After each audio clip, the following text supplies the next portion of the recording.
కొత్త సంవత్సరంలో ఎలా పరిగెత్తాలనుకుంటున్నావు? గతించిపోతున్న ఈ సంవత్సరం అంతా నువ్వు ఎలా పరిగెత్తావు? ఒక్కొక్కరు ఒక్కొక్క రీతిగా పరిగెత్తే ప్రతి ఒక్కడు ఏదో ఒక గమ్యానికి చేరతారు. కానీ ఏ ఉద్దేశంతో పరిగెత్తారు అనేది ప్రాముఖ్యమైంది. మన పరుగు పందాన్ని దేవాతి దేవుడు గమనిస్తూ ఉన్నాడు.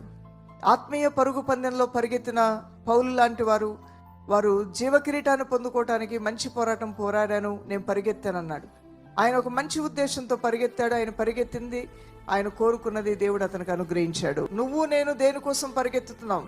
మన గమ్యం ఏంటి? మన గురి ఏంటి? నెక్స్ట్ ఇయర్ మనం ఏ విషయాల్లో వేగంగా పరిగెత్తాలని ఆశపడుతున్నాం అనే దాని మీద నీ యొక్క అభివృద్ధి, నీ యొక్క క్షేమము ఆధారపడి ఉంటుందని దైవవాక్యం స్పష్టంగా తెలియజేస్తుంది. 2 తిమోతి రాసిన పత్రిక 4:10 దేమా ఇహలోకమును స్నేహించి నన్ను విడిచి దెస్సలోనికుకు వెళ్ళెను, క్రేస్కే కలతీయులకును తీతు దల్మేతికును వెళ్ళిరి. దేమా గురించి చాలా స్పష్టంగా మాట్లాడుతున్నాడు పౌలు గారు. దేమా దేన్ని ప్రేమించి వెళ్ళిపోయాడు? ఇహలోకాన్ని స్నేహించి దేవుణ్ణి విడిచి వెళ్ళిపోయాడు, సేవకుని విడిచి వెళ్ళిపోయాడు, మరలా లోకంలోకి వెళ్ళిపోయాడు.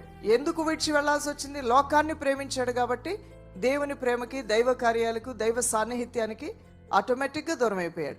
ఒకటి చేయాలంటే ఒకటి వదులుకోవాలి. దేవుడు కావాలంటే లోకాన్ని వదలాలి. లోకం కావాలనుకుంటే దేవునికి ఆటోమేటిక్గా నువ్వేమి చెప్పనవసరంలా.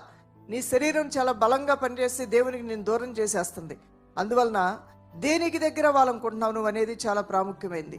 దేమా ఇహలోకాన్ని ప్రేమించాడు, ఆ పరుగు పందెంలో లోకానికి అంకితం అయిపోయాడు. పౌలు అన్య జనుల రక్షణ కోసం పరిగెత్తాడు. అన్య జనాంగాన్ని పౌలు చేతికి దేవుడు అప్పగించేశాడు. హల్లెలూయా. ఈరోజు నువ్వు దేని కోసం పరిగెత్తుతావో అది నీ చేతిలోకి రాబోతుంది. కాబట్టి మేలైన వాటి కోసమే నువ్వు పరిగెత్తే కృపని దేవుడు నీకు దయచేయను గాక.